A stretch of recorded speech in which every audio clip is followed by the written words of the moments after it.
اعوذ باللہ من الشیطان الرجیم، پناہ لیتا ہوں میں اللہ کی شیطان مردود سے۔ بسم اللہ الرحمن الرحیم، شروع اللہ کے نام سے جو بے حد مہربان ہیں نہایت رحم والے ہیں۔ قل ربی اما ترینی ما یوعدون، سورہ مومنون آیت نمبر 93، 18واں سپارہ۔ پیج کون سا ہے آصف؟ 484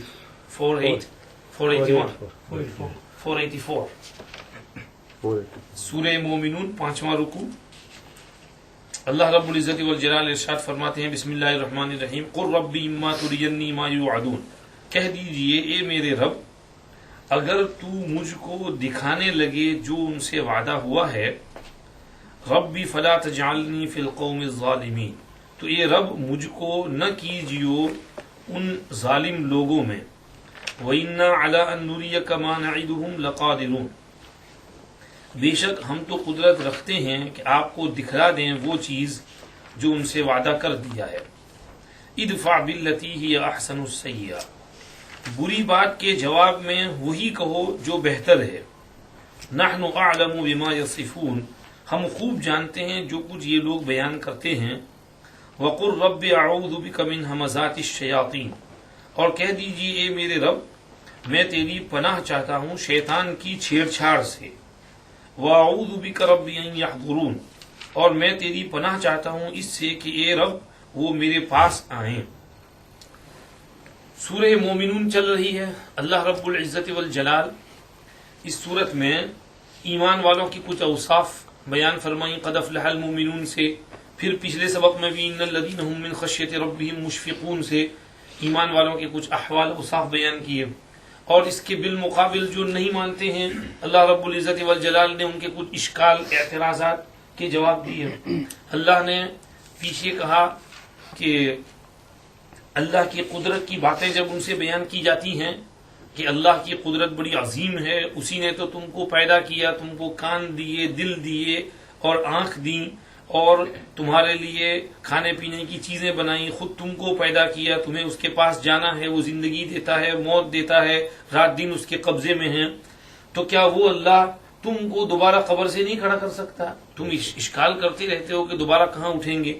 اللہ نے کہا بل قالوا مثل ما قال الاولون، یہ وہی بات کہتے ہیں جو پہلوں نے کہی۔ کیا کہا؟ اذا متنا وکنا ترابا وعظاما انا لمبعوثون، ارے جب ہم مٹی بن جائیں گے، ہڈی ہماری ہو جائیں گی، الگ الگ بونز ہو جائیں گے، تو دوبارہ اٹھ کھڑے ہوں گے۔ لقد وعدنا نحن وآباؤنا ھذا، تمسخر اور مذاق کرتے ہیں کہ ایسے وعدے، ڈھکوسلے پن، یہ تو ہمارے باپ دادوں سے بھی پہلے بہت وعدے ہوئے ہیں، لیکن کوئی دوبارہ اٹھ کر کے آیا نہیں ہے، اس لیے مرنے کے بعد کوئی دوبارہ زندگی نہیں ہے۔ اللہ رب العزت والجلال نے اس کے بعد کہا کہ ان سے پوچھو لمن الارض ومن فیہا، زمین اور جو کچھ اس میں ہے کس کا ہے؟ ان سے پوچھو ساتواں آسمان کا رب اور عرش عظیم کا رب کون ہے؟ ان سے پوچھو کہ تمام بادشاہت کس کے اختیار میں ہے، کون پناہ دیتا ہے اور اس کے اوپر کوئی پناہ نہیں دے سکتا؟ تو ان سب باتوں کے جواب میں کیا کہیں گے؟ سیقولون للہ، سیقولون للہ، سیقولون للہ۔ اللہ فرماتے ہیں تو وہی اللہ تم کو دوبارہ زندہ بھی کر سکتا ہے۔ اللہ نے کہا کہ متخذ اللہ من ولد، اللہ کی کوئی بیٹا نہیں، وما کان معہ من الہ، اور اس کے ساتھ کوئی دوسرا خدا عبادت کے لائق بھی نہیں۔ اگر ایسی بات ہوتی تو ہر خدا اپنا ڈپارٹمنٹ لے کر کے الگ ہو جاتا، اور پھر دونوں آپس میں ایک دوسرے سے لڑتے، اور پھر دنیا ختم ہو جاتی۔ اس لیے اللہ ایک ہے، اکیلا ہے، اس کا کوئی شریک نہیں، ساجی نہیں، اس لیے اس کو مانو۔ اللہ نے کہا سبحان اللہ عما یصفون عالم الغیب والشہادہ فتعالی عما یشرکون، پاک ہے اور غیب و شہادت کو جانتا ہے، برتر ہے ان کے شرک سے۔ یہ تو پچھلے سبق کا ذرا خلاصہ ہوا، شہزاد نہیں تھے، ان کی لیے یاد دہانی ہو گئی۔ یہ اب جو ہے آگے قل ربی اما ترینی، اللہ پاک فرما رہے ہیں کہ پیغمبر یہ لوگ مذاق کرتے رہتے ہیں، تو ہو سکتا ہے کسی بھی وقت ان پر ہماری آفت آ پڑے، کیونکہ اللہ رب العزت بہت صبر والے ہیں، حلم والے ہیں، پیشنس، ٹالرنس، فوربیرنس والے ہیں، لیکن بڑے سے بڑا حلیم آدمی بھی ہو، کسی نہ کسی وقت وہ حلم اور صبر کا پیمانہ لبریز ہو جاتا ہے، تو اللہ پاک کبھی کبھی اپنی قدرت کی ذرا سی چمک دکھا دیتے ہیں۔ تو اس لیے محمد یہ مذاق اڑاتے ہیں، کہتے ہیں ہمارے باپ دادے بھی نہیں آئے، ہم بھی نہیں پیدا ہوں گے، ایسی مذاق کی باتوں پر سنو تم تو ایسا کرو، یہ دعا مانگو کہ اے پروردگار اگر خدا نہ خواستہ کبھی کوئی تیری آفت پکڑ آ پڑی اور عذاب آ پڑا تیری طرف سے تو مجھے ان ظالموں میں شمار نہ کرنا، اس لیے کہ اللہ کی طرف سے جب آفت آتی ہے، عذاب آتا ہے تو اس میں کوئی نیک اور بد جو ہے اس میں تفریق نہیں ہوتی، اس آفت میں سبھی اس کی لپٹ میں چل جاتے ہیں۔ تو اس لیے ہمیں ہر وقت ڈرتے رہنا چاہیے، اللہ سے دعا مانگتے تھے آپ صلی اللہ علیہ وسلم، فرماتے تھے اللہم لا تؤمنا مکرک ولا تنسنا ذکرک ولا تہتک عنا سترک ولا تجعلنا من الغافلین، اے اللہ تو ہمیں تیرے مکر اور داؤ سے مطمئن نہ کر دینا، اور ہمیں تیرا ذکر بھلا مت دینا، اور ہمارے اوپر تو نے جو پردہ رکھا ہے وہ پردہ پھاڑ نہ دینا، اور ہمیں غافلین میں سے نہ بنانا، کیونکہ جب آدمی غافل ہو جاتا ہے تو پھر اللہ کا مکر اور اس کی پکڑ بھی آ پڑتی ہے، تو ہمیں ان میں شامل نہ کرنا۔ کبھی آپ صلی اللہ علیہ وسلم دعا مانگتے تھے وَإِذَا أَرَدْتَ بِعِبَادِكَ فِتْنَةً فَتَوَفَّنِي غَيْرَ مَفْتُونٍ، حضور پہلے سے دعا مانگتے تھے، اس میں وَأَحْيِنِي مَا كَانَتِ الْحَيَاةُ خَيْرًا لِي، اے اللہ مجھے زندہ رکھنا جب تک زندگی میرے لیے بہتر ہو، وَتَوَفَّنِي إِذَا كَانَتِ الْوَفَاةُ خَيْرًا لِي، مجھے اس وقت اٹھا لینا جب میرے لیے اٹھنا اور موت بہتر ہو، اور وَإِذَا أَرَدْتَ بِعِبَادِكَ فِتْنَةً فَتَوَفَّنِي غَيْرَ مَفْتُونٍ، جب تو اپنے بندوں کو کسی امتحان میں مبتلا کرنا چاہے تو اس امتحان میں مبتلا ہونے سے پہلے میری روح قبض کر لینا۔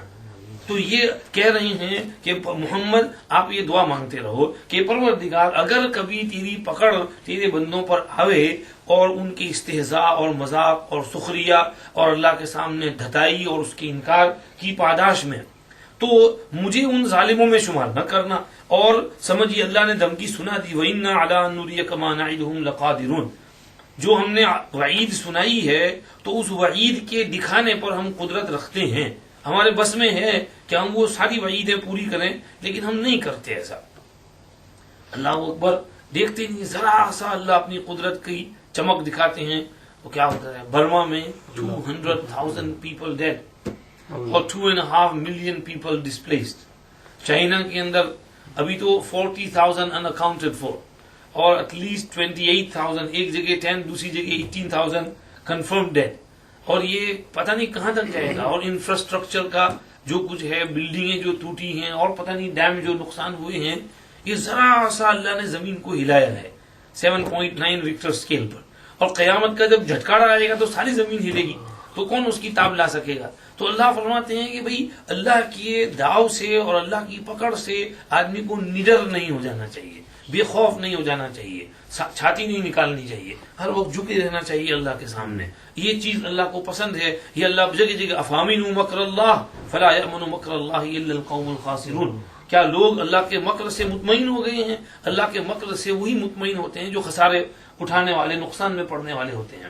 تو اس کو اللہ نے کہا کہ پیغمبر آپ یہ دعا مانگتے رہو، ربی اما ترینی ما یوعدون، اے رب کبھی اگر بالفرض تو دکھائے مجھ کو وہ پکڑ اور وہ وعید جو تو نے ان کو سنائی ہے، تو اے پروردگار رب فلا تجعلنی فی القوم الظالمین، مجھے ایسے ظالم لوگوں میں شمار نہ کرنا اور ان کے ساتھ نہ کرنا۔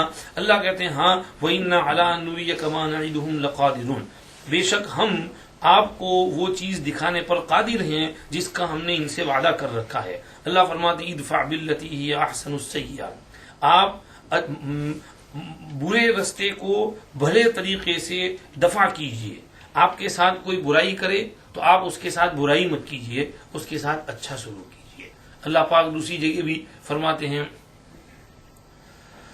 28ویں پارے میں 25ویں پارے میں وَمَنْ أَحْسَنُ قَوْلًا مِّمَّنْ دَعَا إِلَى اللَّهِ وَعَمِلَ صَالِحًا وَقَالَ إِنَّنِي مِنَ الْمُسْلِمِينَ، اس سے بہتر آدمی کون ہوگا جو لوگوں کو اللہ کی طرف بلائے اور کہے میں خود بھی مسلمان ہوں۔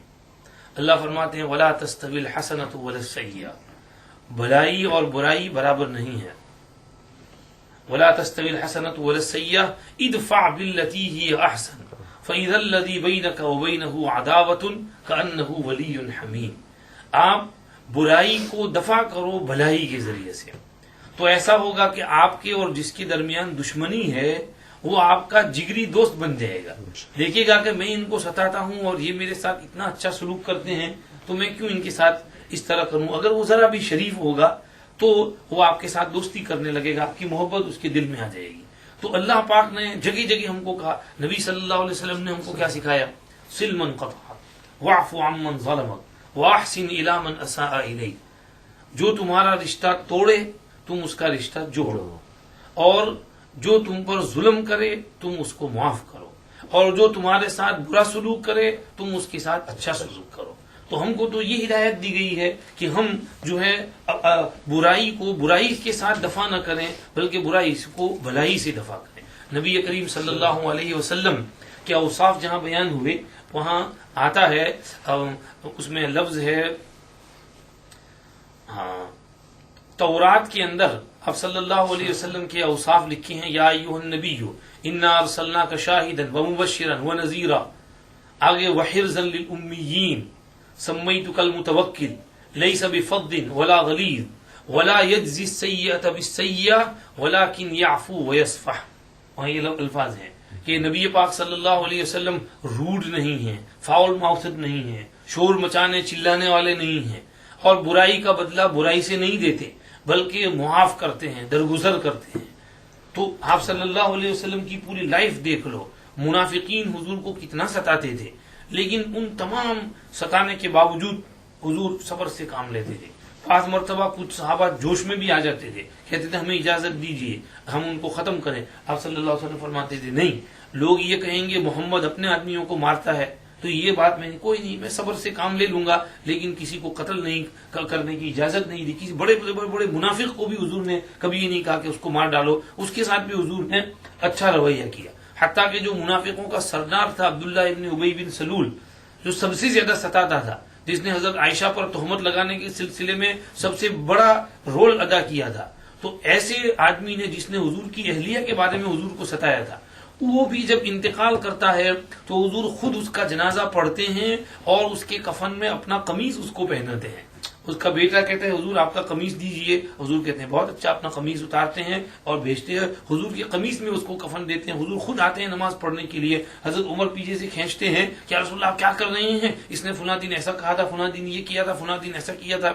فرمایا بھائی عمر مجھے کہا ہے کہ کلمہ گو کی نماز پڑھو, استغفر لہم ولا تستغفر لہم, میں تو کروں گا استغفار جب تک کا مجھے منع نہ کیا جائے. اللہ نے کہا ان تستغفر لہم 70 مرۃ فلن یغفر اللہ لہم, اگر مجھے معلوم ہو کہ 70 سے زیادہ مرتبہ میں اس کے لیے استغفار کروں گا تو اس کی مغفرت ہو جائے گی, تو میں یہاں بیٹھے بیٹھے 70 سے زیادہ اس کے لیے استغفار کروں گا.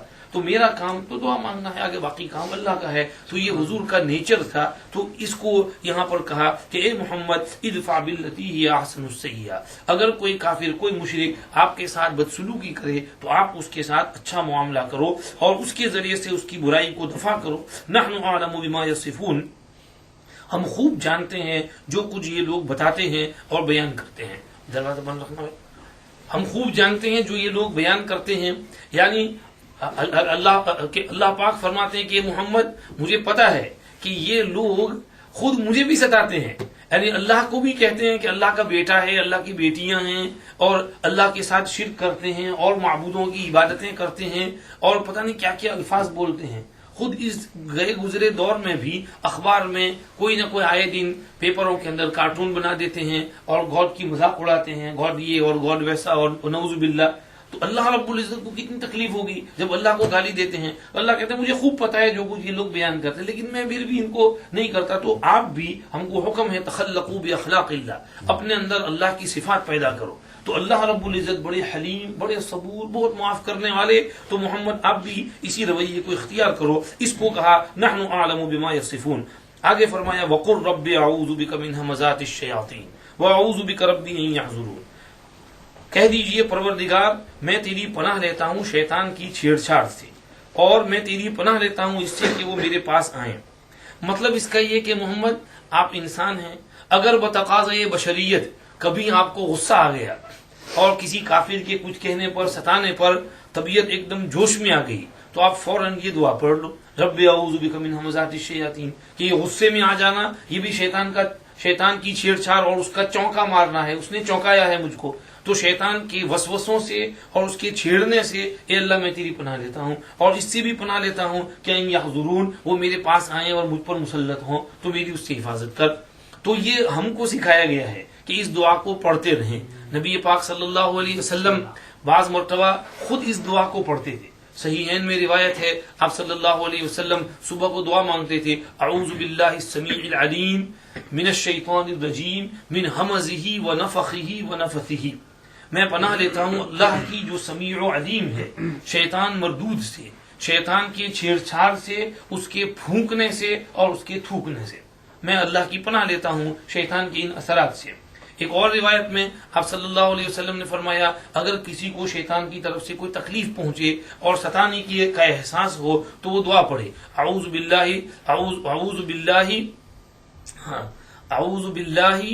من غضبہ وعقابہ ومن شر عبادہ ومن شر الشیاطین وان یحضرون، اعوذ بکلمات اللہ التامات، اعوذ بکلمات اللہ التامات من غضبہ وعقابہ ومن شر عبادہ ومن شر الشیاطین وان یحضرون، میں اللہ کے کامل کلمات اور کمپلیٹ ورڈز کی پناہ لیتا ہوں اللہ کے غصے سے، اللہ کی عذاب اور اس کے سزا دینے سے، اور اس کے بندوں کے شر سے، اور اس بات اور شیطان کے شر سے، اور اس سے کہ شیطان میرے نزدیک آئے اور مجھ کو ستائے۔ یہ کلمات حضور فرماتے تھے پڑھ لو، اور پھر سے دوبارہ دہرا لیتے ہیں، اعوذ بکلمات اللہ التامات من غضبہ وعقابہ ومن شر عبادہ ومن شر الشیاطین وان یحضرون۔ اب حضرت عبداللہ ابن عمرو ابن العاص رضی اللہ عنہ اس روایت کے راوی ہیں، سنن ابو داؤد شریف میں یہ روایت ہے۔ تو عبداللہ ابن عمرو ابن العاص ایسا کرتے کہ ان کے جو بچے بڑے ہو جاتے اور بولنے لگتے تو ان کو یہ دعا یاد کرا دیتے اور کہتے رات کو پڑھ لیا کرو، صبح پڑھ لو، شام کو پڑھ لو، تاکہ رات کو پیسفل نیند آ جائے، نائٹ میئرز نہ آئیں، برے خواب نہ آئیں۔ بچے پڑھ لیتے، اور جو بچے ابھی بولنا نہ سیکھتے، یاد نہ کر سکتے، تو عبداللہ ابن عمرو ابن العاص اس دعا کو ایک کاغذ پر لکھتے اور ان کے گلے میں پہنا دیتے۔ یہ روایت ہے ابو داؤد شریف کی۔ اس سے کیا معلوم ہوا؟ تعویذ پہنانا جائز ہے۔ جو لوگ یہ کہتے ہیں کہ تعویذ واویز نہیں پہننی چاہیے وہ غلط ہے۔ یہاں عبداللہ ابن عمرو بن العاص صحابی ہیں، وہ چھوٹے بچوں کو پہنا دیتے تھے یہ لکھ کر، کیونکہ وہ بچے بول نہیں سکتے، ہونا یہی چاہیے کہ جو بڑے ہیں، جو بول سکتے ہیں، یاد کر سکتے ہیں، وہ اس دعا کو یاد کر لیں، خود پڑھیں۔ اگر خود نہیں پڑھ سکتے تو اس کو لکھ کر کے اگر پہن لیں تو اس سے بھی فائدہ ہوتا ہے، اللہ اس کی برکت سے حفاظت کرتے ہیں۔ تو تعویذ پہننے کا جواز اس سے سمجھ میں آتا ہے۔ بہرحال اللہ پاک نے یہاں پر کہا کہ محمد آپ خود یہ کہو کہ رب اعوذ بک من ہمزات الشیاطین، اے رب میں تیری پناہ لیتا ہوں شیطان کے چھیڑنے سے، اور میں تیری پناہ لیتا ہوں اس سے کہ وہ میرے پاس آئیں۔ بعض مرتبہ کسی کو وسوسے کی بیماری ہوتی ہے، اس کو ہر وقت وسوسہ رہتا ہے کہ میں ابھی ناپاک ہوں، میں ناپاک ہوں، میں بھی پاک نہیں ہوا، تو وہ دھوتا ہی رہتا ہے اپنے آپ کو۔ بعض وقت وسوسہ ہوتا ہے وضو میں آدمی ایک وضو کو 10 20 25 دفعے دھوتا ہے، سارا وضو خانہ وضو کر کے چلا جاتا ہے اور یہ بھی دھوئے جا رہا۔ تو یہ وسوسہ ہے، یہ بیماری ہے، وہم ہے، یہ وہم کی بیماری جو اس کو دور کرنے کی ضرورت ہے، ورنہ یہ تو بہت آدمی کو بہت دور ڈراگ کر کے لے جاتی ہے۔ ایک صاحب ایسے تھے جن کو وضو میں وسوسہ ہوتا تھا، تو وہ وسوسہ ان کو اتنا پریشان کرتا کہ وہ وضو کرتے کرتے کہ نہیں میں ابھی میرا وضو نہیں ہوا، وہ پاس ایک ندی تھی اس میں جاتے اور اس میں غوطہ لگاتے، پانی میں پورے سر کے ساتھ ڈوب جاتے، پھر نکلتے کہ ہاں اب میرا وضو ہوا۔ یہ وسوسہ بیچارے کو کتنا تنگ کر رہا ہے کہ جب تک وہ پانی میں غوطہ لگا کے ڈوب نہیں جاتا وہاں تک اس کو یقین نہیں ہو رہا کہ میرا وضو ہوا۔ تو اب یہ کیفیت ہو جائے تو وہم ہے، شیطانی وسوسہ ہے۔ تو اس سے آدمی اپنے آپ کو دور کرے اور اپنے آپ کو دفع کرے اس وہم وسوسے کو۔ ایک جگہ ہمارا جانا ہوا، وہاں ایک جوان کو لائے، وہ بیچارہ اس کو یہ وسوسے کی بیماری تھی، وہ لانڈری میں اپنے کپڑے دھونے کے لیے جاتا، وہاں پیسے ڈالے اور وہ پورا مشین گھوم گیا اور دھو کر کپڑے نکلے، اس کو یقین نہیں ہوتا کہ میرے کپڑے دھلے، وہ دوبارہ جو ہے اس کو واش کر رہا، دوسری دفعہ اس کو میرے کپڑے ابھی پاک نہیں ہوئے ہیں تو سیکنڈ واش، اس کو پھر 1 گھنٹہ وہاں بیٹھا لانڈری کے اندر۔ تو اس کی امی اس کے ابا بھی تنگ، گھر میں بھی یہ ہر وقت نل کو دھوتا رہے، ہینڈل کو دھوتا رہے، اس کو صاف کرے اس کو صاف کرے۔ تو کہا کہ اس کا کچھ علاج کرو۔ میں نے کہا بھائی تمہیں اپنی بیماری کا احساس ہے، علاج کرنا ہے کہاں؟ میں نے کہا ہر نماز کے بعد 11 دفعے یہ آیت پڑھ لیا کرو، رب اعوذ بک من ہمزات الشیاطین واعوذ بک رب ان یحضرون، اس لیے کہ یہ جو تمہارا وسوسہ اور وہم کی بیماری ہے یہ شیطان کا اثر ہے۔ ایک حدیث میں حضور نے کہا بھی ان للوضوء شیطانا یقال له الولہان، وضو کا بھی ایک شیطان ہے، اس کا کام خاص یہ ہے کہ وضو میں وسوسے ڈالے، شک ڈالے وضو میں، اس شیطان کا نام ولہان ہے۔ تو ولہان نامی شیطان وضو میں وسوسے ڈالتا ہے، تو تیرے بھی یہ جو وسوسے ہیں شیطانی اثر ہے، تو ہر نماز کے بعد 11 دفعے رب اعوذ بک من ہمزات الشیاطین واعوذ بک رب ان یحضرون، بس اتنا پڑھ لیا کر 11 دفعے ہر نماز کے بعد پڑھو۔ پڑھنا شروع کیا، اللہ پاک نے اس کو بہت فائدہ دیا اس سے، اور کافی تخفیف ہو گئی۔ تو یہ ہے، اگر یہ آیت یاد نہ ہو اور وسوسہ دور کرنا ہے تو ہر نماز کے بعد 3 دفعے قل اعوذ برب الفلق اور قل اعوذ برب الناس پڑھ لیا کرو۔ سورۃ الناس میں بھی وسواس الخناس کے شر سے پناہ لی گئی ہے، جب ہم اللہ کی پناہ لے لیں گے اللہ پناہ دے دیں گے، ہماری حفاظت ہو جائے گی۔ یہ ہے، تو یہ علاج ہے اس کے اندر وساوس کا، اور سمجھیے کہ یہ ہے 11 دفعے ہر نماز کے بعد پڑھ لیں، وسوسے سارے دور ہو جائیں گے۔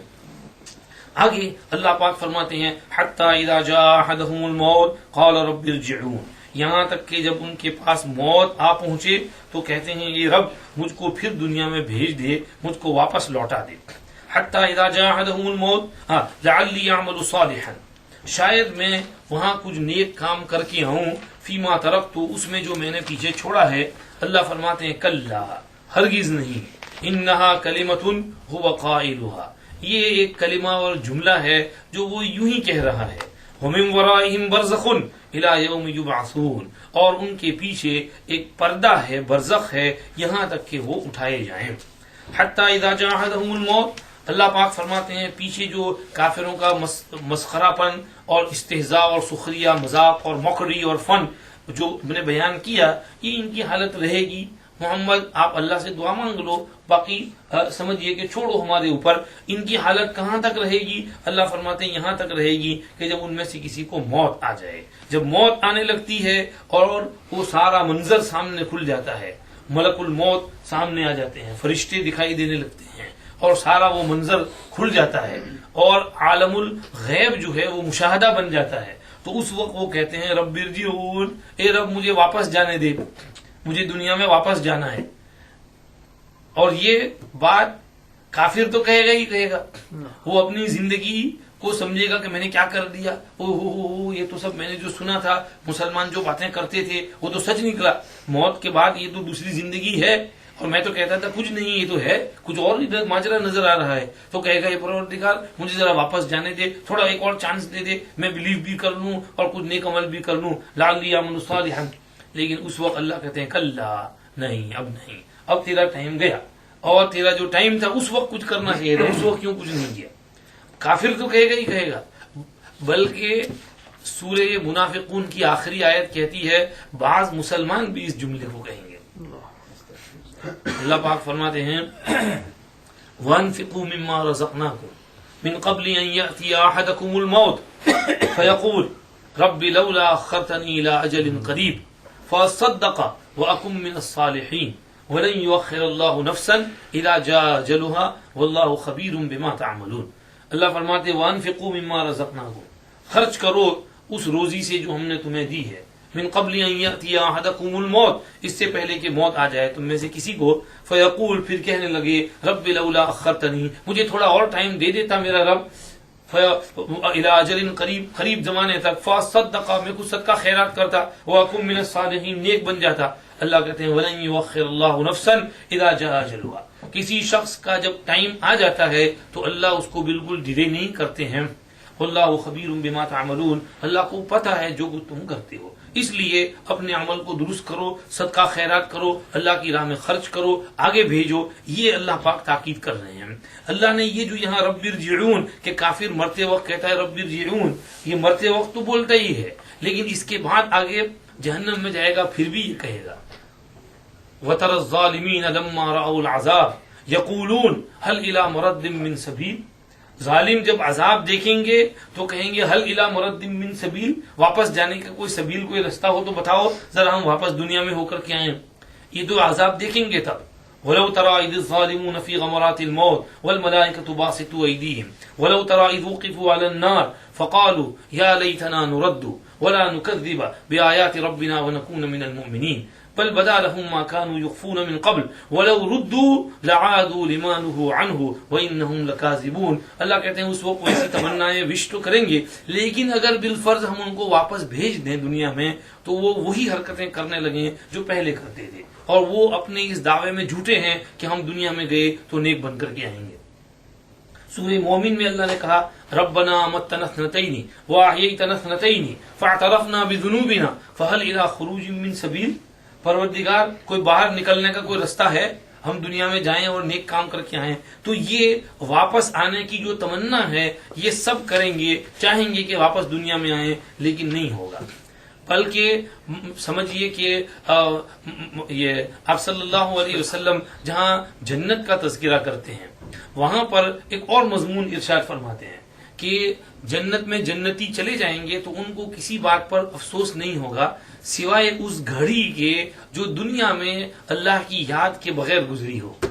جو ٹائم ذکر اللہ کے بغیر گزرا ہوگا اس پر ان کو افسوس ہوگا کہ ہم نے اتنا ٹائم اللہ کی یاد کے بغیر کیوں گزارا، کہ یہ ٹائم بھی ہمارا اللہ کی یاد میں گزرتا تو اچھا ہوتا. وہاں ایک حدیث میں یہ بھی ارشاد فرمایا کہ کوئی شخص جنت میں جانے کے بعد، کوئی مومن جنت میں جانے کے بعد دنیا میں آنے کی تمنا نہیں کرے گا، کیونکہ جنت میں ایک دفعہ چلے گئے پھر تو بڑا آرام ہی آرام، تو ساری دنیا کا اس کو مالک بنا جائے پھر بھی کہے گا نہیں مجھے دنیا میں نہیں جانا ہے. سوائے شہید کے، شہید کہے گا کہ مجھے واپس جانے دو تاکہ میں دوبارہ شہید ہوں، کیونکہ شہید کا اتنا اعزاز ہے اللہ کے یہاں کہ وہ اکرام اور اعزاز جو دیکھتا ہے تو وہ چاہتا ہے کہ اگر دنیا ہوتی میں پھر جاتا تو پھر مجھے شہادت ملتی اور وہی اکرام اور اعزاز وہ مجھے حاصل ہوتا. تو بہرحال یہ سمجھیے کہ اس سلسلے میں کچھ باتیں ہیں. یہاں اللہ فرما رہے ہیں کہ کافر کی جب موت آتی ہے تو وہ کہتا ہے رب ارجعون، مجھے واپس جانے دو. اللہ کہ لعلی اعمل صالحا فیما ترکت، میں نے پیچھے جو کچھ چھوڑا ہے اس میں کچھ نیک کام کر کے آؤں. پیچھے جو کچھ چھوڑا ہے یعنی جو مال دولت خزانہ، قیامت کے دن اللہ کے سامنے ایک شخص کو لایا جائے گا، اللہ اس کو پوچھیں گے میرے بندے میں نے تجھ کو مال دیا تھا، دولت دی تھی، اچھی حالت دی تھی، تو نے میرے اس انعام کے اندر اور اس کے اندر کیا کیا؟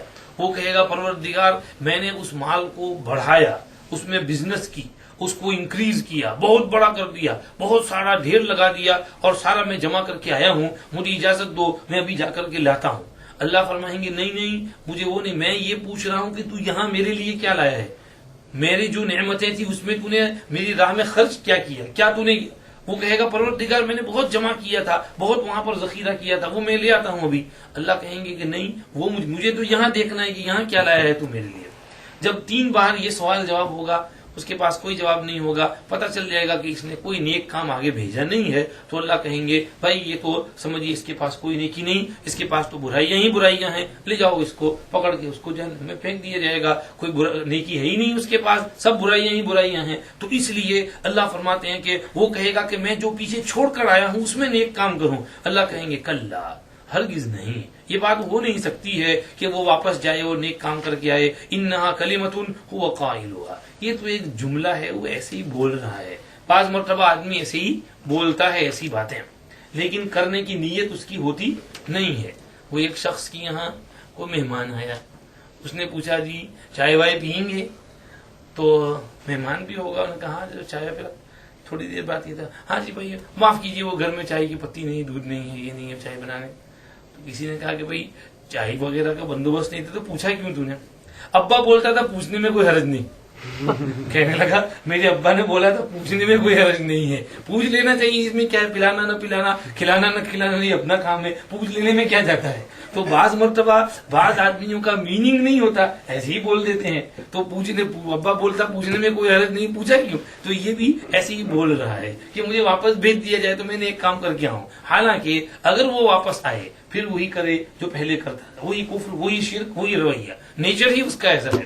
ہم دنیا میں اس کی مثال دیکھتے نہیں، کتنے پریزنرز ہیں جو جیل میں جاتے ہیں تو کان پکڑتے ہیں کہ آئندہ ہم یہ گناہ کبھی نہیں کریں گے، پکی سچی توبہ، بالکل صوفی بن جاتے ہیں. لیکن جب سے نکلتے ہیں تو نکلتے ہی ذرا ہفتہ 10 دن مہینہ تو صوفی بن کر رہے، پھر وہی رفتار، وہی بے ڈھنگی، وہی چوری، وہی ڈکیتی، وہی ڈرگز، وہی شراب، اور وہی اپنا دھندا شروع کر دیتے ہیں. تو وہ سارا بھول جاتے ہیں کہ میں 5 سال 10 سال کی جیل کاٹ کے آیا ہوں، وہاں سچی پکی توبہ کی تھی. تو اللہ فرماتے ہیں جہنم کی جیل میں بھی آئیں گے تو ایسے ہی بولیں گے. اگر ان کو واپس دنیا میں بھیج دیں پھر وہی حرکتیں کریں گے جو وہ کرتے رہتے تھے. اس لیے یہ بات تو ایسے ہی بولنے کی ہے. وَمِن وَرَائِهِمْ بَرْزَخٌ إِلَىٰ يَوْمِ يُبْعَثُونَ. ہاں ان کے پیچھے برزخ ہے یہاں تک کہ وہ اٹھائے جائیں. برزخ پردہ، برزخ کہتے ہیں، مجاہد کہتے ہیں الحاجز بین الشیئین، دو چیزوں کے درمیان جو پردہ ہے، جو ویل ہے، کرٹن ہے، جو بیریئر ہے، اس کو کہتے ہیں برزخ. یہاں عالم برزخ سے مراد اس دنیا کی لائف اور آخرت کی لائف کے بیچ میں ایک اور لائف ہے، اس کو برزخ کہتے ہیں. وہ جو ہے وہ سیمی ہے، کچھ دنیا کے اثرات اس میں ہیں، کچھ آخرت کی چیزیں ہیں. تو آدمی قبر میں جب جاتا ہے، دفن ہوتا ہے، تو وہاں پر ایک دوسری دنیا شروع ہو جاتی ہے، اور وہ بہت بڑی دنیا ہے، بہت بڑی دنیا ہے. اس دنیا میں جب آدمی پہنچتا ہے تو یہ دنیا برزخ کے مقابلے میں یہ دنیا اتنی تنگ اور چھوٹی لگتی ہے جیسے اس دنیا کے مقابلے میں ماں کا پیٹ. ماں کے پیٹ میں جو تنگی تھی اور وہاں سے آ کر یہ دنیا جتنی وسیع نظر آئی، تو یہاں سے جب وہ برزخ میں جاتے ہیں تو وہ برزخ اتنا وسیع ہے کہ یہ دنیا اس کے مقابلے میں اتنی چھوٹی نظر آتی ہے. تو وہ عالم برزخ جو ہے وہ کچھ اور ہی عالم ہے. اور وہاں پر سمجھیے جو پوچھ پرچھ شروع ہو جاتی ہے، اور جو نیک بندے ہیں ان کے لیے وہاں راحت آرام شروع ہو جاتا ہے. جو برے ہیں وہاں ان کو ذرا مار پٹائی بھی ہونے لگتی ہے، پوچھ پرچھ ہوتی ہے، سختی ہوتی ہے ان کے اوپر. جو زیادہ شریر غنڈے ہوتے ہیں ان کے اوپر سانپ مسلط ہوتے ہیں، کاٹتے رہتے ہیں ان کو سانپ. جو حدیثوں کے اندر عذاب قبر کے سلسلے میں جو چیزیں آتی ہیں، تو وہ برزخ والی دنیا ہے، اس کا ہم تصور نہیں کر سکتے. اور انسان کی قبر کہاں ہے؟ جہاں اس کے ریمینز پڑے ہوں وہی اس کی قبر ہے. چاہے وہ زمین میں دفن کیا جائے، چاہے دریا میں پھینک دیا جائے، چاہے وہ اس کو جلا کر کے راکھ کر دیا جائے، چاہے اس کو درندے کھا جائیں اور اس کی ہڈیاں کہیں پر پڑی رہیں جنگل کے اندر، جہاں اس کے ریمینز ہوں وہی اس کی قبر ہے. اور اللہ پاک وہاں اس کے اوپر برزخ کے احوال اس کے اوپر وارد کرنے اور طاری کرنے پر قدرت رکھتے ہیں. تو وہ اس کا عالم برزخ کہلاتا ہے. یہ بیچ والا جو عالم ہے اس کو برزخ کہتے ہیں. یہ اس دنیا میں اور آخرت قیامت کے دن کے بیچ میں ایک لمبا پیریڈ ہے جو وہاں رہنا ہے. اس کو اللہ نے کہا کہ یہ تو ابھی تو موت جو ہے اس وقت یہ کہہ رہا ہے ہائے اللہ توبہ رب ارجعون. اللہ کہتا ہے ابھی تو تیری موت آئی ہے، موت کی تلخی تو نے دیکھی ہے، ابھی تو آگے برزخ ہے تیرے سامنے، اور برزخ کے بعد آگے پھر اس کا عذاب ہے جو فَإِذَا نُفِخَ فِي الصُّورِ سے بیان ہوگا. ابھی تو کچھ دیکھا ہی نہیں ہے، تو نے دیکھ آگے کیا ہونے والا ہے. اس کو اللہ نے کہا وَمِن وَرَائِهِمْ بَرْزَخٌ إِلَىٰ يَوْمِ يُبْعَثُونَ. ان کے پیچھے یعنی آگے سامنے موت کے بعد ایک برزخ کا عالم ہے یہاں تک کہ وہ اٹھائے جائیں. وہ عالم کب آئے گا؟ پھر آگے فَإِذَا نُفِخَ فِي الصُّورِ، سور پھونکا جائے گا، اس کے بعد حالت کچھ اور ہوگی. اس کو انشاءاللہ ہم نیکسٹ ویک پڑھ لیں گے. ابھی تھوڑا ٹائم بھی ہو گیا، ذکر کر لیتے ہیں. ٹھیک ہے. اللہ من الشیطان الرجیم، پناہ لیتا ہوں میں اللہ کی شیطان مردود سے. بسم اللہ الرحمن الرحیم، شروع اللہ کے نام سے جو بے حد مہربان نہایت رحم والے ہیں. فَإِذَا نُفِخَ فِي الصُّورِ فَلَا أَنْسَابَ بَيْنَهُمْ يَوْمَئِذٍ وَلَا يَتَسَاءَلُونَ. پھر جب سور پھونکا جاوے تو نہ ان کے آپس کے رشتے رہیں گے اس دن، اور نہ وہ ایک دوسرے کو کچھ پوچھ پرچھ کر سکیں گے. فَمَنْ ثَقُلَتْ مَوَازِينُهُ فَأُولَٰئِكَ هُمُ الْمُفْلِحُونَ. پھر جس کے ترازو بھاری ہوئے وہی لوگ کامیاب ہو گئے. وَمَنْ خَفَّتْ مَوَازِينُهُ فَأُولَٰئِكَ الَّذِينَ خَسِرُوا أَنفُسَهُمْ فِي جَهَنَّمَ خَالِدُونَ. اور جس کے ترازو ہلکے ہو گئے تو یہی ہیں جو اپنی جان کو خسارے میں ڈال بیٹھے، جہنم میں رہا کریں گے. تَلْفَحُ وُجُوهَهُمُ النَّارُ وَهُمْ فِيهَا كَالِحُونَ. آگ ان کے چہروں کو جھلس دے گی اور وہ اس میں بدشکل ہو کر پڑے رہیں گے. أَلَمْ تَكُنْ آيَاتِي تُتْلَىٰ عَلَيْكُمْ فَكُنْتُمْ بِهَا تُكَذِّبُونَ. کیا تم کو میری آیتیں سنائی نہ جاتی تھیں کہ پھر تم ان کو جھٹلاتے تھے؟ قَالُوا رَبَّنَا غَلَبَتْ عَلَيْنَا شِقْوَتُنَا وَكُنَّا قَوْمًا ضَالِّينَ. وہ بولے ہمارے رب، ہمارے اوپر ہماری کم بختی اور بدنصیبی نے زور کیا اور ہم تھے ہی بہکے ہوئے لوگ. ربنا اخرجنا منها فإن عدنا فإنا ظالمون. اے ہمارے رب ہم کو اس مصیبت سے، اس یہاں سے نکال لے، پھر اگر ہم دوبارہ ایسی حرکتیں کریں تو بے شک ہم ظالم ہوں گے. قال اخسؤوا فيها ولا تكلمون. اللہ فرمائیں گے پڑے رہو اسی میں پھٹکارے ہوئے اور مجھ سے بات بھی نہ کرو. انه كان فريق من عبادي يقولون ربنا آمنا فاغفر لنا وارحمنا وانت خیر الراحمین، بے شک میرے بندوں کی ایک جماعت تو یوں کہتی تھی اے ہمارے رب ہم ایمان لائے ہیں، پس تو ہم کو بخش دے اور ہم پر رحم کر، اور تو بہترین رحم کرنے والا ہے۔ فاتخذتموہم سخریا، تو تم نے ان کو مذاق بنا لیا تھا۔ حتی انسوکم ذکری، یہاں تک کہ بھول گئے ان کے پیچھے میری یاد۔ وکنتم منہم تضحکون، اور تم ان کی ہنسی کیا کرتے تھے۔ انی جزیتہم اليوم بما صبروا انہم هم الفائزون، بے شک میں نے آج ان کو بدلہ دیا ان کے صبر کرنے کی وجہ سے کہ وہی آج کامیاب ہونے والے ہیں۔ آگے کچھ اور، قال کم لبثتم فی الارض عدد سنین، اللہ نے فرمایا تم کتنی دیر زمین میں رہے ہو برسوں کی گنتی میں۔ قالوا لبثنا یوما او بعض یوم فاسأل العادین، وہ کہنے لگے کہ ہم رہے ایک دن یا ایک دن کا کچھ حصہ، اس سے بھی کم، سو آپ گنتی کرنے والوں سے پوچھ لیجئے۔ قال ان لبثتم الا قلیلا لو انکم کنتم تعلمون، اللہ فرمائیں گے تم نہیں رہے زمین پر دنیا میں مگر بہت تھوڑا، اگر تم کچھ جانتے اور کچھ سمجھ رکھتے۔ سورہ مومنون چل رہی ہے۔ پچھلی آیتوں میں اللہ رب العزت والجلال نے کچھ توحید وحدانیت اس کے دلائل بتائے تھے، پھر حضور سے دعا کروائی تھی کہ یہ لوگ مذاق کرتے ہیں، کوئی نہیں، آپ یہ کہہ لو کہ اگر ان کی کچھ پکڑ دھکڑ ہو جائے، کچھ عذاب آ جائے تو اللہ میری حفاظت کرنا، مجھے ظالموں کے ساتھ شامل نہ کرنا۔ پھر آپ کو یہ تلقین کی گئی کہ آپ نرمی سے بھلائی سے سلوک کیجئے اور اچھے انداز سے پیش آئیے، اور ہمیں پتہ ہے یہ جو کچھ کرتے ہیں۔ اللہ پاک نے کہا آگے کہ اگر شیطانی وسوسے حملہ کریں تو رب اعوذ بک من ہمزات الشیاطین پڑھ لو، واعوذ بک رب ان یحضرون، اور آگے فرمایا یہی حالت ان کی رہے گی یہاں تک کہ جب موت آئے گی تو اس وقت کہیں گے رب ارجعون، پروردگار مجھے واپس بھیج دیجئے تاکہ میں کچھ نیک عمل کر کے آؤں۔ اللہ نے فرمایا، تو اللہ پاک نے فرمایا کہ موت کے وقت یہ لوگ تمنا کریں گے کہ پروردگار ہم کو واپس جانے دو تاکہ میں کچھ نیک عمل کر کے آؤں اس میں جو میں نے پیچھے چھوڑا ہے، لیکن اللہ نے کہا کہ یہ تو ایک بات ہے جو وہ کہتے ہیں، اس کے پیچھے حقیقت نہیں ہے، اور ان کے پیچھے برزخ ہے یہاں تک کہ وہ اٹھائے جائیں۔ پھر جب سور پھونکا جائے گا تو پھر آپس کے سارے رشتے ٹوٹ جائیں گے اس دن، اور ایک دوسرے سے پوچھ پرچھ بھی نہیں کر سکیں گے۔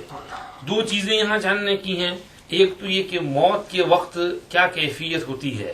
پچھلے ہفتے سمجھایا تھا کہ بہت سے لوگ مرتے وقت یہ تمنا کرتے ہیں کہ دنیا میں واپس جانے کا موقع ملے تاکہ کچھ نیک عمل کریں، لیکن اللہ کی طرف سے اعلان ہوتا ہے کہ تمہاری زندگی ختم ہو گئی، اور دنیا کی پوری زندگی اتنی چھوٹی لگتی ہے کہ جیسے اس سے پہلے انسان ماں کے پیٹ میں تھا، وہ دنیا جتنی تنگ تھی اور جتنا تھوڑا ٹائم وہاں گزرا تھا، تو جب برزخ میں پہنچتے ہیں تو وہاں کی وسعت دیکھ کر کے یہاں کی دنیا تنگ محسوس ہوتی ہے، اور اس کا وقت بھی بہت تھوڑا محسوس ہوتا ہے۔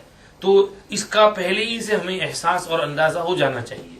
یہ اس میں ڈاکٹر نور محمد صاحب والی وہ کتاب، اس میں لوگوں کے کچھ انتقال کے حال احوال اس میں لکھے ہیں، میں عبرت کے لیے اس میں سے کچھ پڑھتے وقت اس میں سے کچھ پڑھ کر سنا دیتا ہوں، اور پھر جو ہے برزخ کے کچھ واقعات اس میں ہیں وہ بھی پڑھتے ہیں۔ اس میں لکھتے ہیں، ہاں اچھے واقعات میں ایک بزرگ کا مرنے کے بعد زندہ ہونا۔ ہمارے ایک بہت ہی مشہور بزرگ کو معدے میں السر کی وجہ سے پائخانے کے راستے سے خون آنا شروع ہو گیا، ان کی حالت اچھی خاصی تشویشناک ہو گئی، ساتھ ہی دل کی دھڑکن میں بھی بے قاعدگی ہو گئی جس کی وجہ سے سرجن نے آپریشن کرنے سے انکار کر دیا۔ سارے متعلقین اور معالج مایوس ہو گئے۔ میں ان کے بستر کے پاس ہی کھڑا تھا، میں نے دیکھا کہ انہوں نے 6 کلمے پڑھے پھر خاموش ہو گئے۔ اس کے بعد ان کے دل کی حرکت بند ہو گئی، نبضیں ختم ہو گئیں اور طبعی لحاظ سے موت واقع ہو گئی۔ ان پر 8 منٹ تک یہ کیفیت طاری رہی، جس کے بعد انہوں نے پھر کلمے کا دور شروع کر دیا، کلمے کا ورد شروع کر دیا۔ میں کھڑا ہوا حیرانگی سے ان کی یہ حالت دیکھتا رہا۔ ہوش میں آنے کے بعد ان کے دل کی حرکت باقاعدہ ہو گئی، چنانچہ ان کا کامیاب آپریشن کیا گیا۔ 5ویں دن وہ چھٹی لے کر چلے گئے۔ جب وہ ہسپتال سے رخصت ہونے لگے تو میں نے علیحدگی میں موت نما بے ہوشی کے متعلق دریافت کیا۔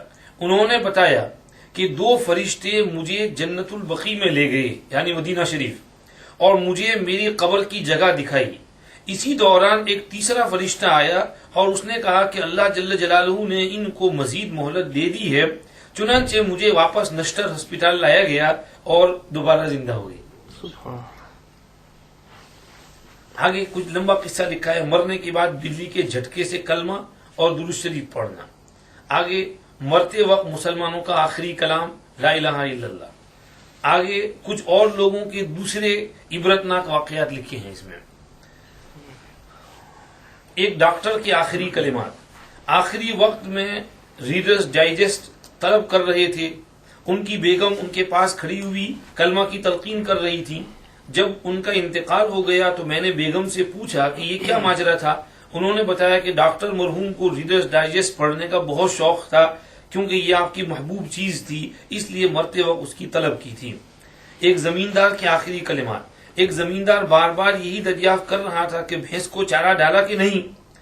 یہ شکایت جب اس کے رشتہ داروں نے مجھ سے آ کر کی تو میں چونک اٹھا اور میں ان کے وارڈ کی طرف دوڑا۔ میں سمجھ گیا کہ یہ آخری وقت ہے، کیونکہ اس کی ساری عمر بھینسوں میں اور چارہ میں گزری ہے، اس لیے وہ اسی چیز کو مرتے وقت سامنے دیکھ رہا ہے اور کلمہ جیسی نعمت سے محروم ہے۔ حافظ قرآن کی بیوی کی موت، ہمارے یہاں ایک حافظ قرآن کی بیوی کو گردن توڑ بخار ہو گیا، وہ میرے وارڈ میں داخل ہوئی، علاج سے کافی افاقہ ہو رہا تھا۔ ایک دن شام کے وقت مجھے وارڈ کی نرس نے ٹیلی فون پر بتایا کہ وہ بیوی اونچے اونچے کلمے پڑھ رہی ہے۔ میں گھر سے بھاگا، جب وارڈ پہنچا تو میرے پہنچنے سے پہلے ہی وہ اللہ کو پیاری ہو چکی تھی۔ یہ مرحومہ دریافت کرنے پر پتہ چلا کہ نماز روزے کی بہت پابند تھیں اور خود بھی حافظ قرآن تھی۔ ایک وکیل صاحب کے آخری کلمات، ملتان کے ایک وکیل جو میرے زیر علاج تھے میرے وارڈ میں داخل ہوئے۔ چند دن علاج کے بعد رشتہ داروں نے بتایا کہ ہر وقت شفا کی بات کر رہے ہیں۔ میں جب ان کے قریب گیا تو دائیں کروٹ بٹلی اور پوچھا شفا نمبر 6 کا کیا بنا، پھر بائیں کروٹ پلٹی اور پوچھا شفا نمبر 3 کا کیا بنا۔ تھوڑی دیر بعد یہ صاحب اللہ کو پیارے ہو گئے۔ شفا یعنی وہ کیس نمبر جو وہی ہوگا نا، تو case number 6، case number 3، case number فنا، کیونکہ زندگی بھر اسی میں گزری تو مرتے وقت وہی چیز زبان پر جاری ہے۔ مرتے وقت نعوذ باللہ گالیاں نکالنا۔ ایک مریض جو میرے وارڈ میں تھا اس کا مرض ایک دم شدید ہو گیا۔ میں نے دیکھنے کے بعد نرس کو ٹیکا لگانے کے لیے کہا، ٹیکا یعنی انجیکشن لگانے کو کہا۔ جب نرس نے اس کو ٹیکا لگایا تو اس نے نرس کو بہت گندی گالی دی۔ دوسرا ٹیکا نرس نے لگانے سے انکار کر دیا کہ میں تو نہیں لگاتی، وہ وہاں سے ہٹ گئی۔ میں اس کے قریب گیا اور میں نے خود اس کو انجیکشن لگایا۔ ٹیکا لگانے کے بعد فوراً اس نے مجھے بھی بہت بری گندی گالی دی۔ تھوڑی دیر بعد مر گیا۔ تحقیق پر معلوم ہوا کہ گالی نکالنا اس کا تقیہ کلام تھا۔ جب کبھی کسی سے مخاطب ہوتا تو گالی دے کر ہی بلایا کرتا تھا، تو آخری وقت بھی گالی ہی اس کی زبان سے نکلی۔ ایک نیک آدمی کی موت، ملتان کے ایک مشہور بزرگ زمیندار 1950 سے دعوت و تبلیغ کا کام کر رہے تھے۔ دنیا کے کئی ممالک میں جا کر کام کیا۔ جب بھی کوئی دین کا تقاضا پیش ہوتا سب سے پہلے کھڑے ہو کر اعلان کرتے کہ دین کے لیے ساری زندگی حاضر ہے۔ بڑھاپا آ جانے کی وجہ سے ان کا دل بیمار ہو گیا اور دل کا شدید دورہ پڑا۔ ہم لوگوں نے علاج اور مکمل آرام کے لیے تاکید کی، بستر پر آرام کر رہے تھے کہ ایک دم اٹھ بیٹھے، کلمہ کا ورد شروع کر دیا، اپنی بیوی سے کلمہ پڑھنے کو کہا اور بتایا کہ میرے جانے کا وقت آ گیا ہے۔ آسمان کی طرف دیکھ کر اشارہ کرنے لگے کہ اللہ تعالیٰ نے میرے استقبال کے لیے کیا کیا انتظام کیا ہے، وہ دیکھو کتنے فرشتے گلدستے اور فلاورز لے کر کے میرے انتظار میں کھڑے ہوئے ہیں۔ کلمہ کا ورد کرتے کرتے کرتے کرتے اللہ کو پیارے ہو گئے۔ ایسی موت اللہ تعالیٰ تب نصیب فرماتے ہیں جب انسان بھی اللہ کے دین کی محنت کرتا ہو، جو نبیوں کی محنت ہے۔ حضور اکرم صلی اللہ علیہ وسلم کے خاتم النبیین ہونے کی وجہ سے یہ محنت آپ کی امت کو کرنی پڑے گی۔ جو اس محنت میں لگے رہیں، ایسی موت مرے کہ لوگ رشک کرتے رہے۔ یہ مرتے وقت کہنا کہ مجھے کلمہ پڑھاؤ، بیوی سے کہا کہ تم بھی کلمہ پڑھو۔ ابھی میں 2 ہفتے پہلے کینیڈا جا کر آیا تو وہاں ہمارے ایک دوست ہیں الیاس بھائی، ان کی پھوپھی جو ہے عمر رسیدہ ریونین سے آئی ہوئی تھی۔ گھر میں جو ہے وہ کافی پارٹی کا موڈ تھا، سب رشتہ دار جمع تھے، کھانا وانا کھایا سب نے خوش، اور اس کے بعد رات کے تقریباً 12-1 بج گئے۔ تو اب سمجھئے کہ سب لوگ گھر رخصت ہو رہے تھے کہ اتنے میں ان کی طبیعت ایک دم سے بگڑی اور سمجھئے کہ گر گئیں اور کہنے لگی مجھے کلمہ پڑھاؤ کلمہ پڑھاؤ، اور دیکھو میں کلمہ پڑھتی ہوں، لا الہ الا اللہ لا الہ الا اللہ۔ ان کی بیٹی جو ہے وہ سامنے رونے لگی، تو وہ کہنے لگی یہ کیوں رو رہی، اس کو نکالو یہاں سے، ہٹاؤ اس کو یہاں سے ہٹاؤ۔ اور ان کے جو سمجھیے کہ بہو تھی اس کو بلایا کہ تو ادھر آ میرے پاس کلمہ پڑھ، اور پھر وہ بھی کلمہ پڑھ رہی، یہ بھی کلمہ پڑھ رہی ہیں، اور چند منٹوں میں تو دم توڑ دیا، ختم۔ اللہ، تو ایمبولینس بلائی، ہاسپٹل والے ایمبولینس والے آئے، پولیس والے، ان کو یقین نہیں آیا کہ ایک ہیلتھی صحت مند تندرست خاتون اور اس طرح انتقال کر جائے، شک گیا کہ کچھ ہوگا۔ تو وہ سمجھیے کہ پولیس نے ان کو بھی روک لیا، پھر جو ہاسپٹل گئے تھے لاش کے ساتھ ان کو بھی وہاں رہنے دیا، اور ادھر ان کا پورا بیان لیا، ادھر ان کا پورا بیان لیا، دونوں بیان موافق پڑے تو کہا کہ ہاں ٹھیک ہے، صحیح قصہ ہے۔ پھر جو ہے انہوں نے وہ باڈی ریلیز کی۔ تو دوسرے دن ہم بھی وہاں جنازے میں گئے اور سمجھیے جنازے میں شریک ہوئے، تو وہ قابل رشک موت کلمہ پڑھ کر کے۔ تو یہ یہاں پر بھی ان کے وقت سمجھیے کہ یہ ہے، اللہ پاک جو ہے کلمہ ایمان والی موت ہم کو نصیب فرمائے۔ آگے بری موت کا آگے کچھ اور تذکرہ ہے۔ مرتے وقت گانا گانا۔ ایک نوجوان دل کے مرض سے داخل تھا، میرے وارڈ میں میرے زیر علاج تھا۔ جب میں اس کو دیکھنے گیا تو ریڈیو اس کے پاس رکھا ہوا تھا اور گانے سننے میں مشغول تھا۔ مجھے پتا تھا کہ یہ لا علاج مرض ہے۔ میں نے قرآن کریم پڑھنے کی اس کو ترغیب دی تو اس نے بتایا کہ میں حافظ قرآن ہوں، گانے بھی سنتا ہوں اور قرآن بھی پڑھتا ہوں۔ تو میں نے پوچھا کہ کون سا کام زیادہ کرتے ہو؟ تو اس نے کہا کہ گانے کو زیادہ وقت دیتا ہوں۔ جب مر رہا تھا تو گانے کی آواز منہ سے آ رہی تھی، کلمہ کی توفیق نصیب نہ ہوئی۔ کتنی ہی بد نصیبی ہے کہ اللہ کے کلام کو گانوں سے کمتر سمجھا تو کلمہ کی نعمت سے محروم رہا۔ یہ سمجھیے کہ واقعات ہیں ان کے، اللہ پاک جو ہے حفاظت فرمائے ہماری۔ یہ تو ان کے واقعات جو مرتے وقت جن کا حال ہوتا ہے، یہ جو اللہ نے کہا حتی اذا جاء احدهم الموت قال رب ارجعون، دوسری کا وجاءت سکرۃ الموت بالحق ذلک ما كنت منه تحید۔ موت کا یہ نشہ جو ہے ایک دم آ کر سوار ہو جاتا ہے، اللہ بھی اس وقت فرشتوں کے ذریعے پکارتے ہیں، یہی وہ چیز ہے جس سے تو ہٹ رہا تھا اور بھاگ رہا تھا۔ جب موت آ گئی اچھی بری، اللہ پاک ہمیں اچھی موت نصیب فرمائے۔ حدیث میں آتا بھی اللہ حسن خاتمہ کی دعا مانگو کہ اللہ ہمارا خاتمہ اچھا کرے۔ خاتمہ جب اچھا ہو جائے تو قبر میں جب چلے جاتے ہیں وہاں پر بھی پھر آرام ہوتا ہے۔ تو یہاں ڈاکٹر نور محمد صاحب کراچی، یہ جنہوں نے 63 میں یہ رسالہ لکھا تھا، ہاسپٹل میں کام کرتے تھے، کہتے تھے میں نے بہت سے مریضوں کو مرتے ہوئے دیکھا اور میں نے سوچا کہ لاؤ میں آبزرو کرتا ہوں کہ یہ کیسی حالت میں مرتے ہیں۔ تو انہوں نے کہا کہ میں نے نوٹس کیا کہ شاید 5 سے 6% مریض کلمہ پڑھ کر انتقال کرتے ہیں، ورنہ 94-95% بغیر کلمہ کی دنیا سے جاتے ہیں۔ کوئی گانا گاتا ہے، کوئی پیسے گنتا ہے، کوئی کیا کہتا ہے۔ ابھی یہ قصے سنے انہوں نے، ان کی لکھی ہوئے ڈاکٹر نور محمد صاحب کی، اور کلمہ زبان پر جاری نہیں ہوتا۔ بعض مرتبہ والدہ کی نافرمانی کی وجہ سے بھی کلمہ جاری زبان پر نہیں آتا۔ یہ تو ایک صحابی کا قصہ ہے، علقمہ نامی ایک صحابی تھے، ان کا انتقال ہو رہا تھا، لوگ ان کے پاس کھڑے تھے، ان کو کلمہ پڑھا رہے تھے، مگر ان کی زبان بند، کلمہ ہی نہ نکلے، بند۔ لوگ پریشان ہو گئے کہ کیوں نہیں پڑھ سکتے کلمہ؟ تو اتنے میں کسی کو خیال آیا کہ یہ اپنی والدہ کو ستاتا تھا، اپنی بیوی کو والدہ پر ترجیح دیتا تھا۔ تو کوئی جو ہے ان کی کسی نے کہا حضور کو کہ حضور علقمہ کی زبان سے تو کلمہ نہیں نکل رہا، فرمایا اس کی والدہ سے کہو کہ اس کو معاف کر دے۔ تو چنانچہ ایک صاحب دوڑے ہوئے اس کی والدہ کے گھر گئے اور کہا کہ تمہارے بیٹے کی آخری گھڑی ہے، بھلے اس نے بدسلوکی کی ہے تو معاف کر دو۔ والدہ نے پہلے تو کہا کہ نہیں، جب بہت منت کی تو کہا کہ اچھی بات ہے، میں معاف کرتی ہوں۔ جب انہوں نے معاف کیا، ادھر والدہ نے معاف کیا اور ادھر ان کی زبان سے کلمہ نکلا اور کلمہ پڑھ کر پھر اس دنیا سے گئے۔ تو یہ والدین کو ستانا جو ہے، یہ بھی بعض مرتبہ مرتے وقت کلمہ سے محرومی کا سبب بنتا ہے۔ اور مرتے وقت کلمہ اگر چاہیے تو اس کا بہترین علاج منہ صاف رکھو، مسواک کرو۔ جب کثرت سے مسواک کریں گے تو مسواک کے 70 فضائل ہیں، ان میں ایک فضیلت یہ کہ مرتے وقت کلمہ نصیب ہوتا ہے۔ تو آدمی صبح میں برش برابر سے کرے، دن کو 5 نمازوں کے لیے وضو کرے تو ذرا مسواک گھما لے، اگر مسواک نہ گھما سکے تو انگلی سے صاف کر لے، لیکن منہ صاف کر لے اور منہ سے بدبو نہ آنے دے۔ چائے پیوے منہ میں بدبو آئے فوراً کلی کر لے، دودھ پیوے اسمیل آئے فوراً کلی کر لے، منہ صاف کر لے۔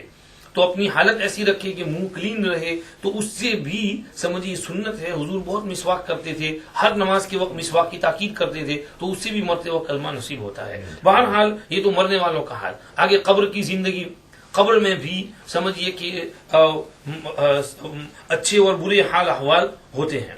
دیکھو اس میں ایک قصہ لکھا ہے، قبر میں خوشبودار پانی۔ محترم محمد حسین صاحب MA لکھتے ہیں، ملتان کے قریب ایک اسٹیشن شیر شاہ نامی ہے، چند سال ہوئے وہاں پر ایک اسٹیشن ماسٹر متعین تھے جو کہ ایک ہاتھ کی ہتھیلی پر ہمیشہ پٹی باندھے رکھتے تھے۔ وہ دن میں 2-3 بار پٹی کھول کر اپنی ہتھیلی کو چاٹ لیتے تھے. کسی دوست کے بے حد اصرار پر اس اسٹیشن ماسٹر نے جو واقعہ سنایا وہ کچھ یوں ہے کہ ملازمت میں آنے سے پہلے انہوں نے کہا کہ میں ایک پیشہ ور کفن چور تھا. جو مردہ صبح کو دفن ہوتا تو میں رات کو اس کی قبر کھود کر کفن نکال لیتا اور پھر اس کفن کو دھو کر کے بازار میں بیچ دیتا. ایک رات میں نے ایک قبر کھولی تو یہ دیکھ کر حیران رہ گیا کہ مردہ کا منہ کھلا ہے اور قبر کی چھت میں سے پانی کے قطرے اس مردہ کے منہ میں گر رہے ہیں.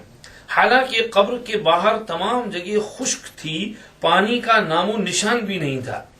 پھر میں نے اپنا ہاتھ قبر کے اندر بڑھایا تو وہ پانی اتنا خوشبودار تھا کہ دنیا کی کوئی چیز اتنی خوشبودار نہیں. پھر میں نے وہ پانی چکھا تو وہ اتنا لذیذ پانی تھا کہ دنیا میں کوئی چیز ایسی لذیذ نہیں چکھی. یہ دیکھ کر میں نے اپنے اس برے فعل یعنی کفن چوری سے سچی پکی توبہ کر لی. اب حالت یہ ہے کہ پانی تو کب کا ختم ہو چکا ہے لیکن ہتھیلی پر پٹی باندھ رکھی ہے. دن میں 2-3 بار اس ہتھیلی کو میں چاٹ لیتا ہوں، نہ اس خوشبو میں کمی آئی ہے نہ لذت میں. اللہ اکبر. وہ مردے کا منہ کھلا ہے اور قبر میں سے پانی ٹپک رہا ہے، اس کے منہ میں جا رہا ہے، اور انہوں نے صرف ہاتھ ڈال کر کے اس کو لے لیا اور اس کو چکھا تو وہ نہایت لذیذ خوشبودار. اور سمجھیے کہ اس کے بعد اس پر پٹی باندھ رکھتے ہیں تاکہ دوسروں کو پتہ نہ چلے. 2-3 بار اس کو ذرا سونگھ لیتے ہیں، چاٹ لیتے ہیں، اس سے خوشبو محسوس ہوتی ہے. نہ وہ خوشبو ختم ہوئی نہ لذت میں کمی آئی. آگے اور واقعہ لکھا ہے، صدیوں پرانی شہید کی لاش اور اس کی غذا. یہ سنا تھا، ایک جگہ انجینئر تھا، اس کے بیٹے والا قصہ، اور اس کا بیٹا جو ہے ذرا معذور تھا، ڈسیبل. تو وہ انجینئر اپنا ڈرائنگ روم کے اندر بیٹا گھس گیا اور اس نے سارے اس کا جو ڈرائنگز وغیرہ تھی ادھر ادھر کر دی. اس کو بہت غصہ آیا، بہت مارا اس نے. تو اس کی گھر والی نے ڈاکٹر نور صاحب کو بلایا. ڈاکٹر نور صاحب گئے، اس کو سمجھایا تو بھئی یار بیٹا تیرا بیچارہ معذور ہے، ڈسیبل ہے، وہ تو ایسا دماغ نہیں ہے اس کا، کر دیتا ہے، تو کیوں اس کو مارتے پیٹتے ہو. اور سمجھیے تو ذرا کچھ دین کی بات کی، اللہ رسول صبر. اس نے کہا کون سا دین، کون سا اللہ رسول، میں تو نہیں مانتا یہ سب چیزیں. ڈاکٹر صاحب کہتے ہیں میں یہ سن کر چونکا.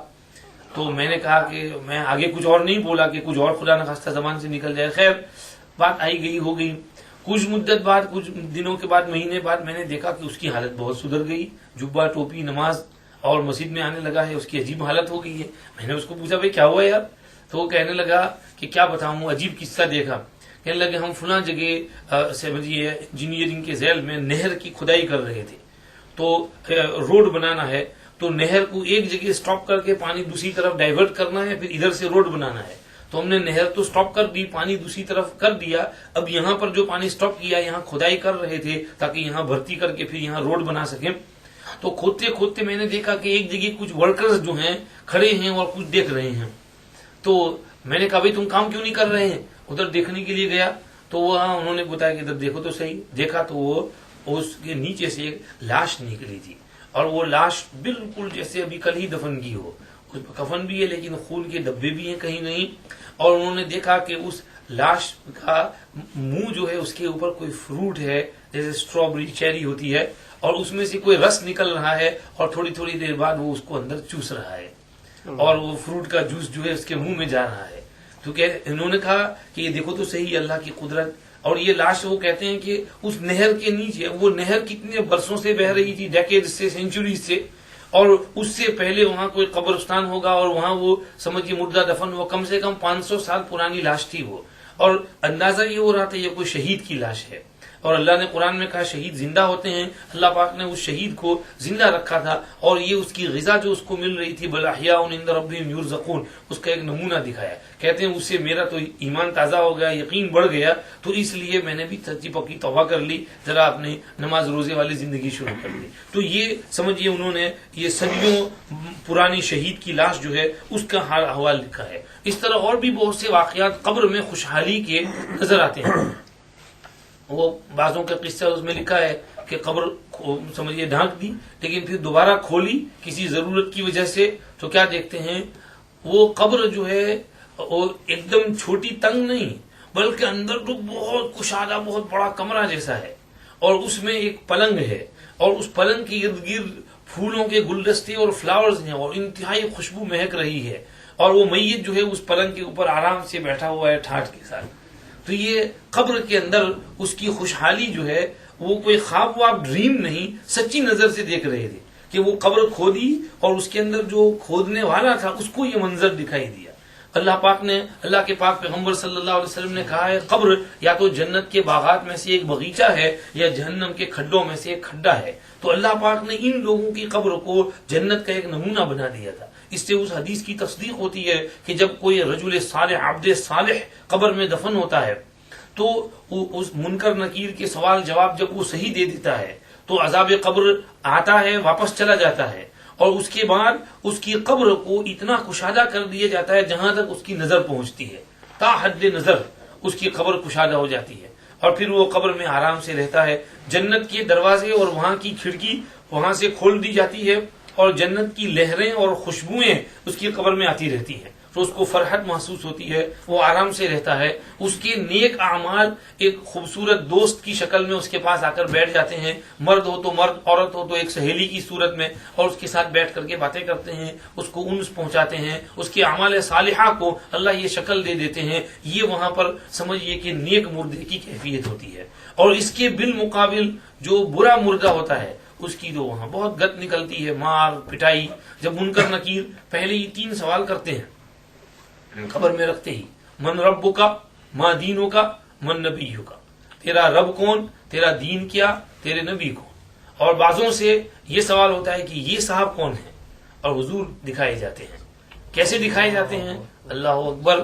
بعضوں کو تو مدینہ شریف جہاں حضور اپنے روضے شریفہ میں ہیں وہاں سے فاصلے ختم کر دیے جاتے ہیں اور حضور بالکل سامنے ہوتے ہیں۔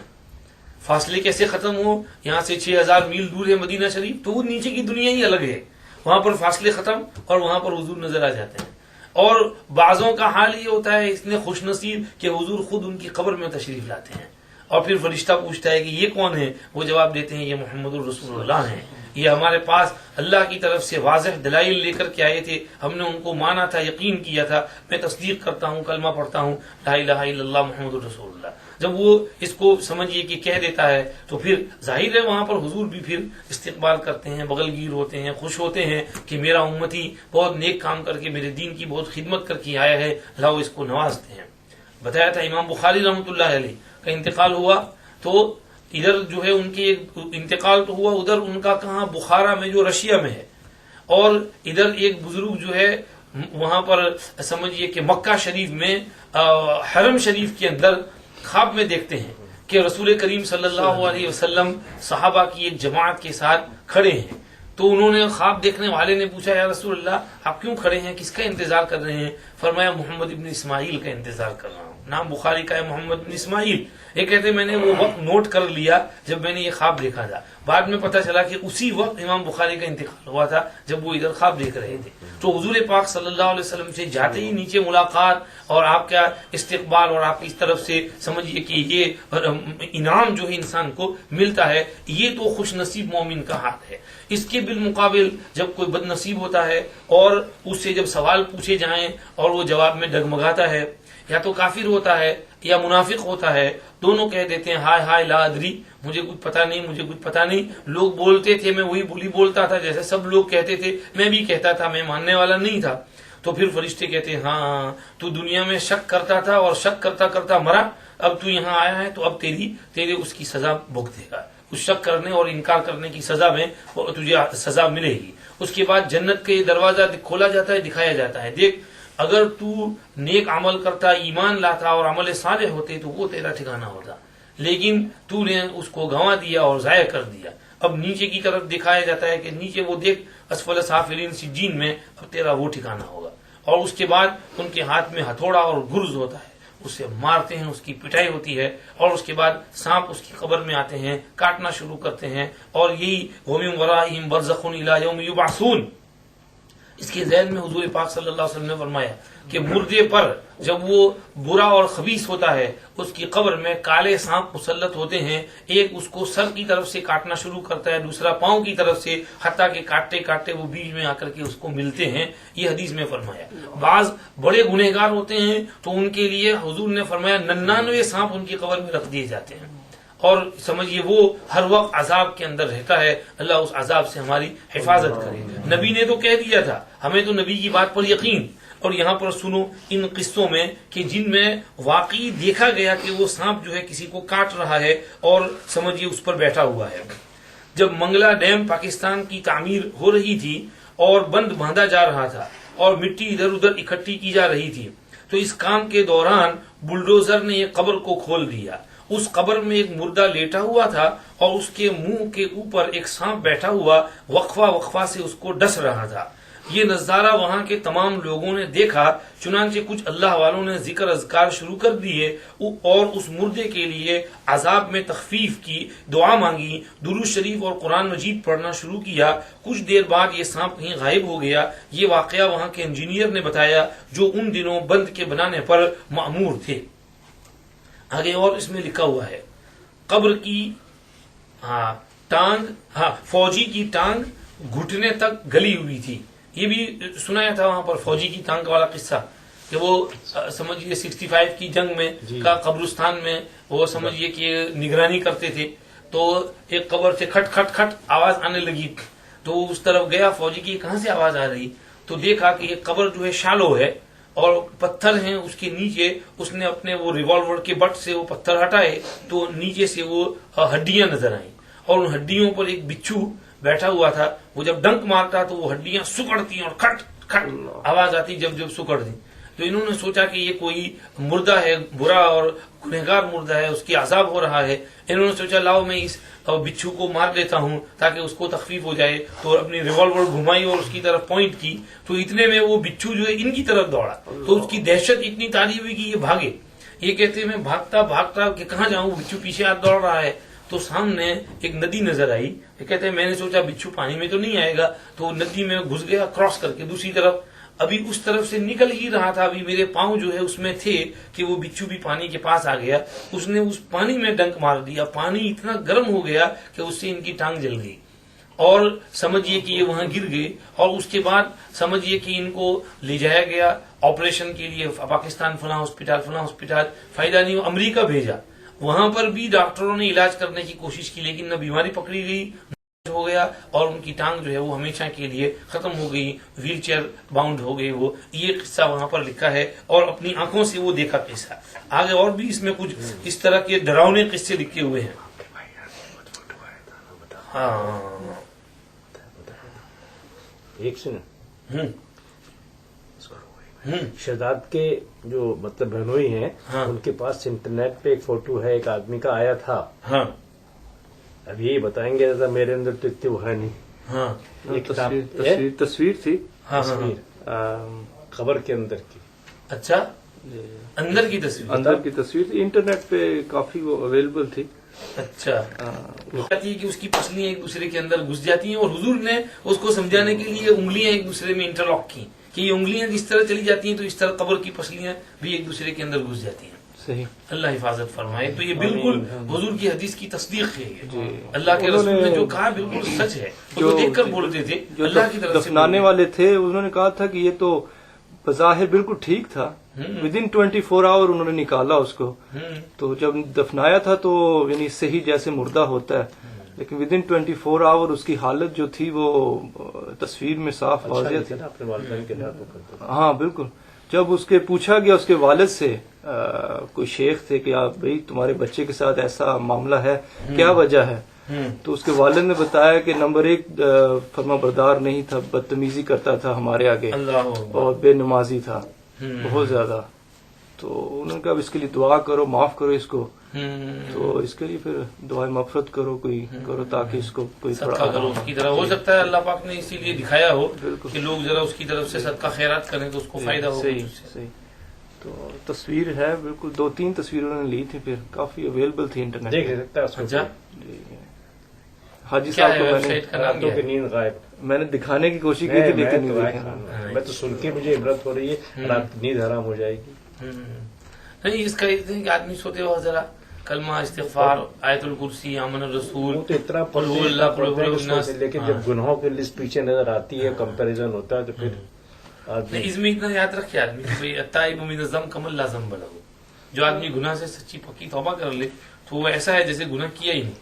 اللہ اس کو مٹا دیتے ہیں، بالکل صفا کر دیتے ہیں، اس کا پورا اعمال نامہ کلین ہو جاتا ہے۔ خدا کرے آپ کی زبان تو ہو۔ اس لیے اللہ پاک ہم سب کا اعمال نامہ کلین کر دے، ہم کو کلین سلیٹ نصیب کرے، اور انشاءاللہ امید ہے اللہ بہت کریم ہے۔ انشاءاللہ میں اور کہاں تک آدمی جائے، اور بھی اس میں بہت قصے لکھے ہیں، کوئی سیٹ کا قصہ لکھا ہے۔ اب تو یہ آج ہاں بس غزنوی صاحب کہہ رہے میری نیند اڑ گئی ہے، بس واقعی یہ چیزیں نیند اڑانے والی ہے، اور یہ اسی لیے بیان کرتے ہیں ہمارے دل میں تھوڑا خوف آئے تو ہم رک جائیں، اس لیے کہ انسان جو ہے وہ ترغیب سے اتنا عمل نہیں کرتا جتنا خوف سے کرتا ہے، اسی لیے وارننگ جو ہے زیادہ کارآمد ہے بجائے سمجھیے خوشخبری کہ اگر یہ کرو گے تو یہ ریوارڈ ملے گا۔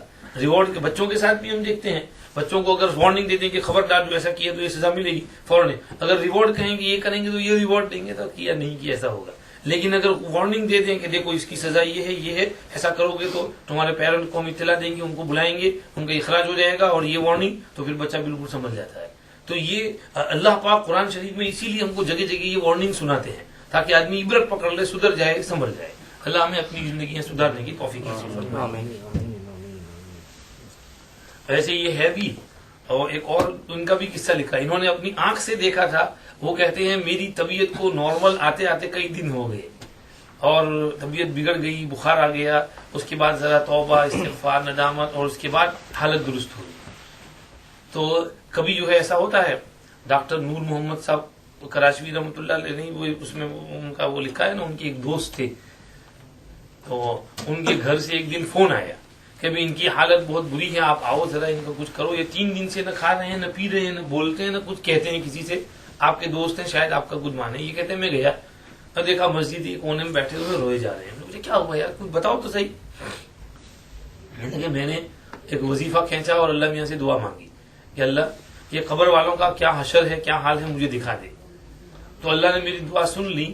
میں قبرستان میں کیا دیکھا کہ قبرستان کی ساری قبروں میں سوائے چند کے 2-4 کے باقی سب قبروں میں آگ جل رہی ہے، اللہ، اور چند قبروں کے اندر پھول پھلواریاں اور خوشحالی ہے۔